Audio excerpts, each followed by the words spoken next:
Tandikidde wano Chris Evans Kaweesa ne Chosen Becky ku mbeera ebaddewo wakati wa Chosen Becky n'omukulu gwe bayita Dictator Amiri.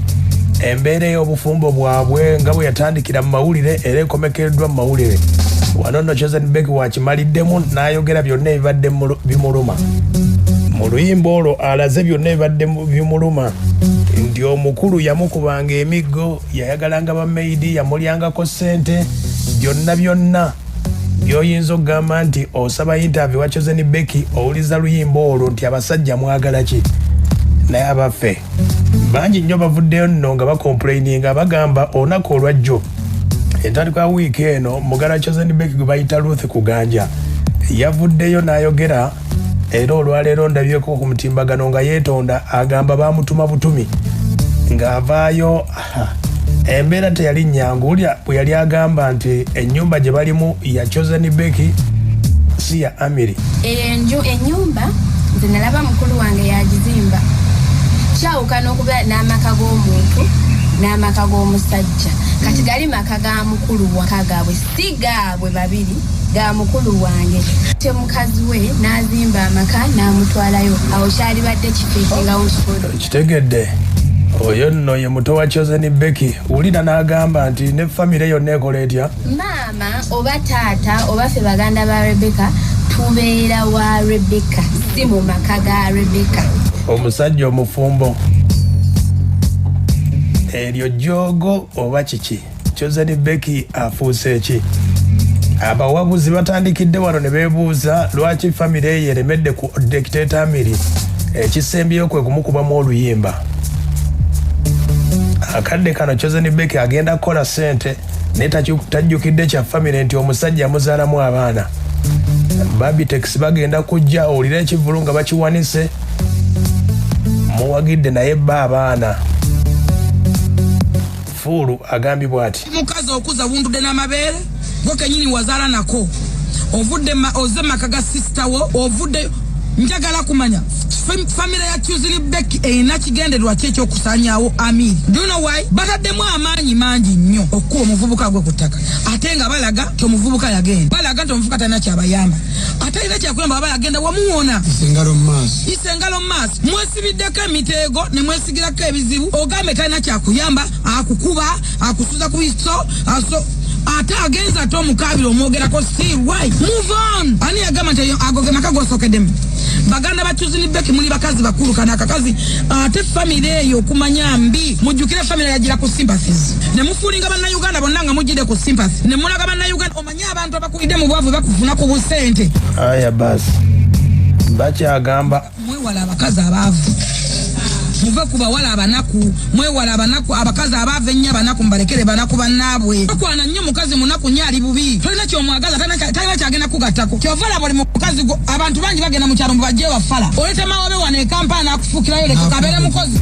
Aya basi bano nga bawabula ku muganda wa Chosen Becky yavuddeyo okwogera ebintu byonna okuyisa muko amaaso. Ruth Kuganja avuddeyo neyeetonda n'agamba naye bamutuma butumi abyogere bakyamuwabula nno kulira neweeyombekere omusajja bw'aba yakubula mukwano weeyombekere tekerawo okudda ku buccano n'oyogera ku bba wa muganda we taata w'abaana be oba baayawukana oba bali bonna tekijjawo nti yamuzaalamu abaana. Amiri tavangayo n'abatyoboola lwaki muvangayo ne mutyoboola Amiri otudde wenna oyagaagadde kyogamba buli abeera n'omusajja nga talina nnyumba ayina kuleeta nnyina amuzaala naye n'abeera mu nnyumba y'emu. Kyogamba Chosen Becky yagenda okwagala Amiri nga takimanyi nti Amiri teyeesobola bw'aba yasobola okumwagala nga teyeesobola n'asalawo n'amugamba ajja tubeere mu nnyumba yange nze gye nnina nga bwe ndi serebu. Kyogamba yayina mujolonga akuŋŋaanya ekika kyonna abaana abazzukulu banneiba bajjajja bonna bajje babeeraawo ali ku bukyano bwagundi bwa YouTube yenna ayagaagadde ali kuli ali kubba wa munna amutyobola. Amiri bw'aba yakeera ku makya n'ayawukana ne Chosen Becky tekimuggyako nti alina abaana mu Chosen Becky. Egyo emyaka gyo gyolina tosaana kuvayo n'owa submission yo ku bufumbo bwa muganda we kubanga naawe oli mwana wa buwala genda onoonye omusajja ofumbirwe. Kyogamba gw'olina kubeera maka ga muganda we ye Chosen Becky bw'aba yazimba ennyumba n'aleeta Amiri n'amuwasizaamu kitegeeza nti yali alina osombola ekika kyonna n'akiteekaawo. Awo nno Dictator Amiri yobadde tewali bamuwolereza naye akadde kano bazze nga bamuwolereza kubanga omusajja bamukubye emisumaali gyonna n'oluyimba baluteddewo video ne audio ya baba mbu maama teyabeera mu nnyumba, teyali mu nnyumba ya muko, yali mu nnyumba ya Chuzeni Becky. Maama we yali mu nnyumba ya Chuzeni Becky, yali takimanyi nti Chuzeni Becky yeebaka n'Amiri, babeera mu nnyumba ye. Yali takimanyi nti Chuzeni Becky mu nnyumba mwali abeeramu n'omusajja we n'abaana, oba yalinanga kujja kukyala leero enkeera n'asiibula. Muli ku musajja mu mutyoboola. Amiri yali avuddeyo n'aboogerako obubi. Totutama mukwano, totutama sweetheart. So that means nina bingi byenmanyi ku ggwe ne Ruth kuganja. Mwe mwayonoona ugwe wayonoona obufumbo bwo ne baganda bo muve ku Amiri. We are not going to accept omuntu obeera innocent omukomerera. Nyabo ekyo nga nkivuddeko tetugenda kukkiriza muntu ng'ali innocent bamukomerere bamupininge. Amiri was bad, Amiri was a good husband. Era yenna omukyala ali ready ng'ayagala musajja genda weetege Amiri lwakubanza Amiri tweddira kyekimu. Amiri wa mamba nange ndi wa mamba ate nze ennaku zino tulekerawo pininga abantu. Aya basi yembeera eyo nno dictator Amiri ye ne Chuzeni Becky kati oluyimba lwoyinza okuwulira byonna nga Chuzeni Becky abyeyogerera. Bagenze mu studio abbawo Moto Studios ne bakola oluyimba ne Chris Evans nga bomanyi nti abayimbi abo bafunye embeera y'okumenyeka emitima bamwanguyira nnyo era ennyimba zikwata nnyo. Oluyimba lugenda kutambula nnyo olw'ensonga nti embeera Chuzeni Becky gyajjiddemu ey'obufumbo okusika omuguwa ne Chris Evans n'agamba oluyimba katulukube lutambulira ddala era ku TikTok ne ku YouTube trend y'amaanyi nnyo. Kati embeera bweri Chris Evans oba ojjukidde Rema embeera gye yalimu. Shasha Brighton yafulumya oluyimba lwe bayita Teewo. Serena Bata n'aleeta bikalu bye na luno mwagala ky'abasajja nga lulagira ddala embeera eya Chuzeni Becky n'Amiri gy'abadde agezaako okwogera. Musajja wato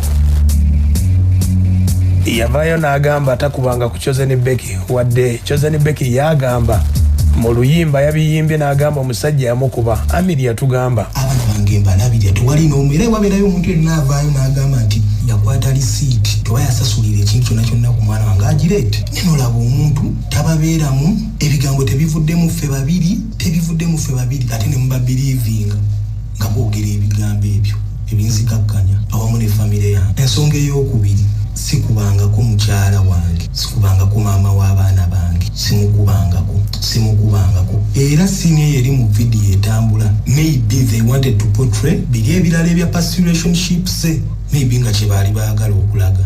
Enze simukubangako bya bulimba. Era mbasaba omuntu yenna avaayo ng'ayogera akakkanya omu ku ffe n'abaana bange yeenoonyeza bibye. Era nze mba mulaba ng'omuntu aduumirwa enjala.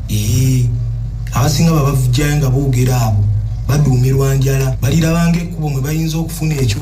Kale Chuzeni Becky yagambye wamukubanga era agambye ne ssente wazimulyako obusente bwe wamumulyako.